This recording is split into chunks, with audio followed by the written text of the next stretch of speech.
Hey guys, welcome to my channel. Um, Today I'm bringing you a deck list of Rakdos Sacrifice, the deck that has been putting up very good results in Pioneer or Explorer if you play Arena. Um, this is just a deck list. You can always shift some things around and play with some of the cards. I'm gonna try to mention some cards that I'm not running but other people are running so that you can have options. Um, but yeah, let's get into it. So, what this deck, uh, the history with this deck is that Cauldron Familiar and Witch's Oven always made this deck work. So, Cauldron Familiar is you sacrifice a food, it comes from back from the graveyard, and when it enters the battlefield, you drain your opponent for one. Um, You can loop these by sacrificing the cat to the oven, and basically once a turn you can drain your opponent for one, but um, then you have stuff that enhances this interaction, like Mayhem Devil. So basically Mayhem Devil makes you deal one additional damage to any target whenever you sacrifice the food or the cat. Um, this increases your damage output by a lot.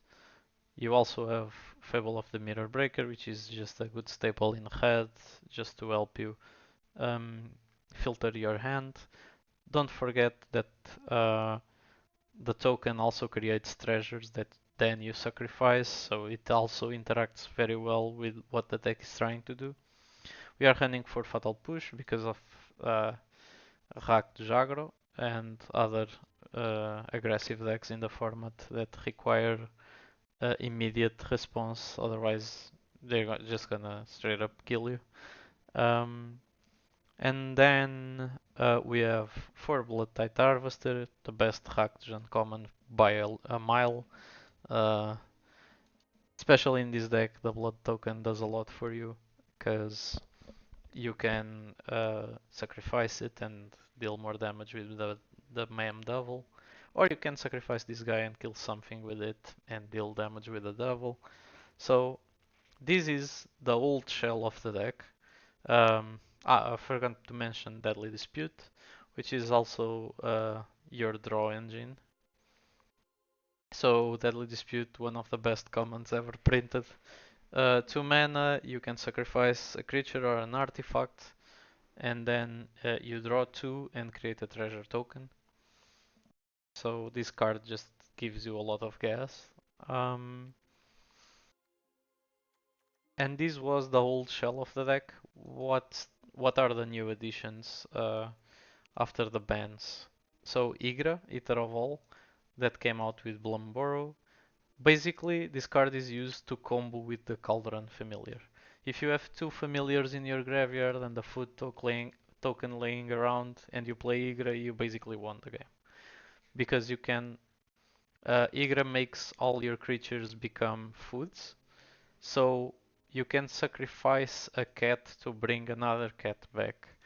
And then you can sacrifice the cat you just brought back to bring the other cat back. And you can loop this infinitely um, and kill your opponent by draining them for one, how many times as you want. Um, and then we have Scavenger's Talent, which is also a new card from Blumborough.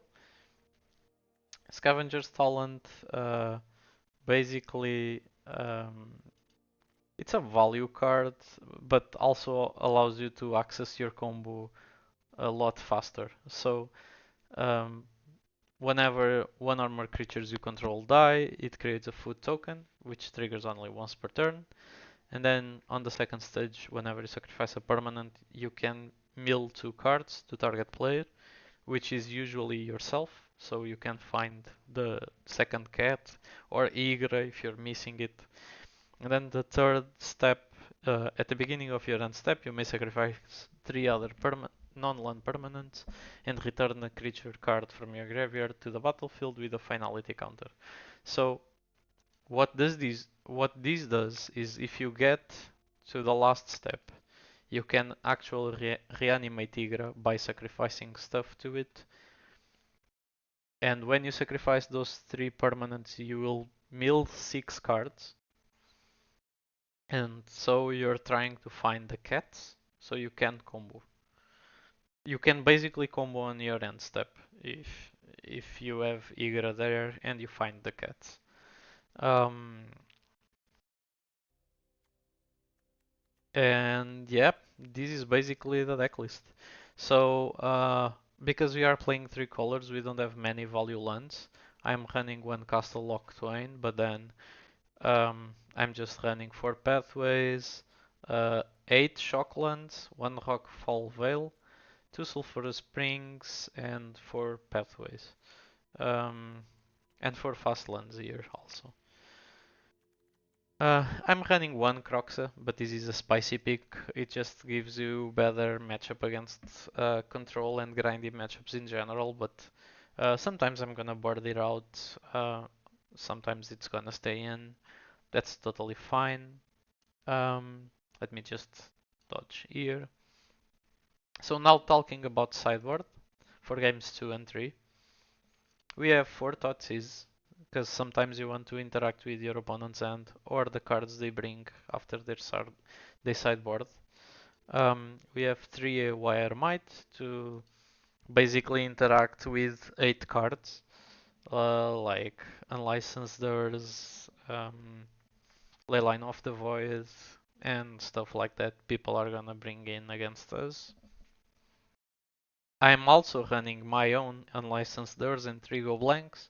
Some people are running the 4 Leyline of the Voids instead of this, but I find go blank to be better against control, and it's also pretty good against Phoenix. So the only issue is that it can get countered um, easier than Leyline of the Void, but it's still pretty good.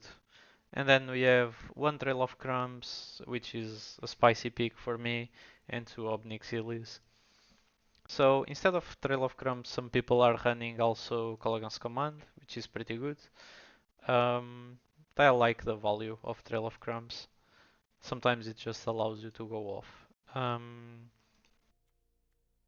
And Obnixilis is just a good value proposition that sometimes offers um, multiple threats for your opponent to deal with. You bring it in against control and other stuff when you want to diversify your threats. Um, what you're trying to do there is like making making your opponent not have the answer, the correct answer to what the problem you're trying to present. And that's about it. So if you like this video, please like and subscribe, and I see you guys on the gameplay video. Bye.